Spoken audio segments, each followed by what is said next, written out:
Welcome to நிலை ரோமா. இப்போ யூடியூப்ல தொடர்ச்சியா நிறைய அப்லோட் வந்துட்டு இருக்கு. இஃப்தார் ரெசிபி, ரமலான் ரெசிபி அப்படின்ட்டு. இது ஒரு இஸ்லாமியர்களோட பாரம்பரியம்.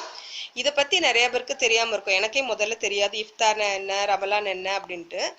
இப்போ எனக்கு தெரிஞ்ச ஒரு ஃப்ரெண்டு கிட்ட நான் டீட்டெயிலா கேட்டு தெரிஞ்சதுக்கு அப்புறமா தான் இது நான் இந்த வீடியோ நான் உங்களுக்காக போஸ்ட் பண்றேன். அவங்க கிட்ட இருந்து தெரிஞ்சுக்கிட்டு இஃப்தார்னா என்ன, ரமலான் என்ன, அதை பத்தி டீட்டெயில் தான் இந்த வீடியோல பார்க்க போறோம். வாங்க பார்க்கலாம்.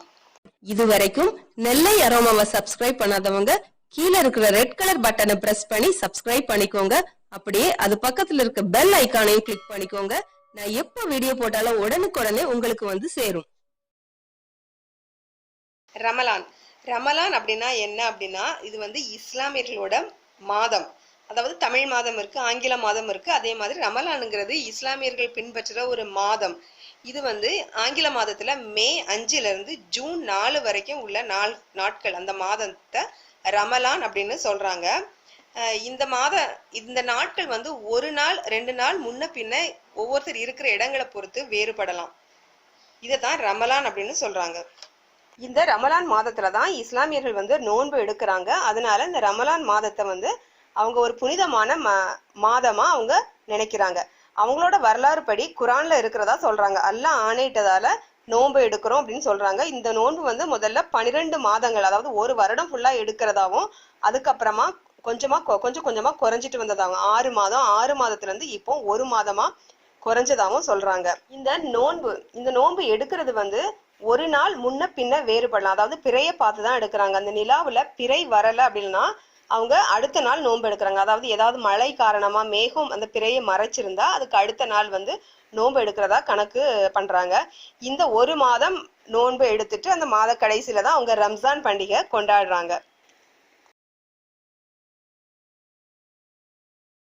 இப்போ அவங்க நோன்பு எப்படி எடுக்கிறாங்கன்னு பார்த்தா, பகல் ஃபுல்லாவுமே நோன்பு இருக்கிறாங்க. அந்த சூரியன் சாயிற நேரத்துல, சூரியன் அடங்குற நேரத்துல சாயங்காலம் நோன்பு முறிக்கிறாங்க. கிட்டத்தட்ட 6:30 மணி அளவுல, ஈவினிங் 6:30 மணி அளவுல அந்த நோன்பை முறிக்கிறாங்க.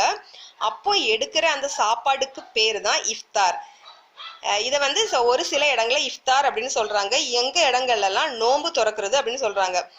ஒவ்வொரு இடத்துக்கு தகுந்த மாதிரி அவங்க சாப்பாடும் வேறுபடும். இங்க எங்க இடத்துல, அதாவது தமிழ்நாட்டுல, சவுத்து தமிழ்நாட்டுல, தென் தமிழகத்துல அவங்க நோன்பு எப்படி திறக்கிறாங்கன்னா, நோன்பு கஞ்சி, ஜூஸு, அப்படி நல்ல லைட்டான ஐட்டங்கள் எடுத்துட்டு அந்த நோன்பை முறிக்கிறாங்க. அதுக்கப்புறமா டிஃபன் நல்ல ஹெல்த்தியா சாப்பிடுறாங்க. ஏன்னா பகல் ஃபுல்லா ஒரு பச்சை தண்ணி, அவங்க எச்சு கூட அவங்க விழுங்க மாட்டாங்க, அதை கூட துப்பிடுவாங்க. அப்படி அவங்க ரொம்ப கடுமையான ஃபாஸ்டிங் இருக்கிறதுனால அந்த நைட் அளவுல எடுக்கிற சாப்பாடு நல்ல ஹெல்த்தியா, நல்ல ஒரு சத்து உள்ள ஆகாரமா எடுக்கிறாங்க. இதைத்தான் அவங்க இஃப்தார் அப்படின்னு சொல்றாங்க.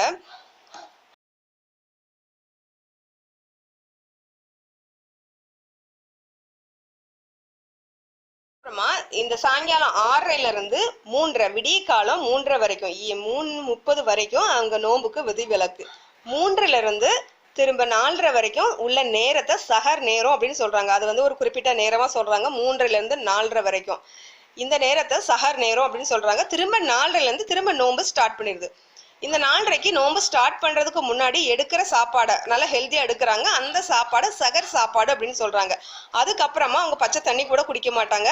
அதுல இருந்து ஈவினிங் 6:30 வரைக்கும் நோன்பு இருக்கிறாங்க. இதுதான் நான் கேள்விப்பட்ட வரைக்கும், நான் கேட்ட வரைக்கும் ரமலான் அப்படிங்கிறதும் இஃப்தார் சகர் அப்படிங்கிறதும் இதுதான். இதைத்தான் அவங்க இஃப்தார் ரெசிபி அப்படின்னு நம்ம நிறைய பார்க்குறோம். நல்ல சத்தான ஆகாரங்கள், அந்த நோன்புல ஃபாஸ்டிங் இருக்கிறதுனால அவங்களுக்கு டயர்ட் ஆயிரும் அப்படிங்கிறதுக்காக அந்த டைம்ல எடுக்கிற சத்தான உணவுகளை இஃப்தார் உணவு, சஹர் உணவு அப்படின்னு சொல்றாங்க.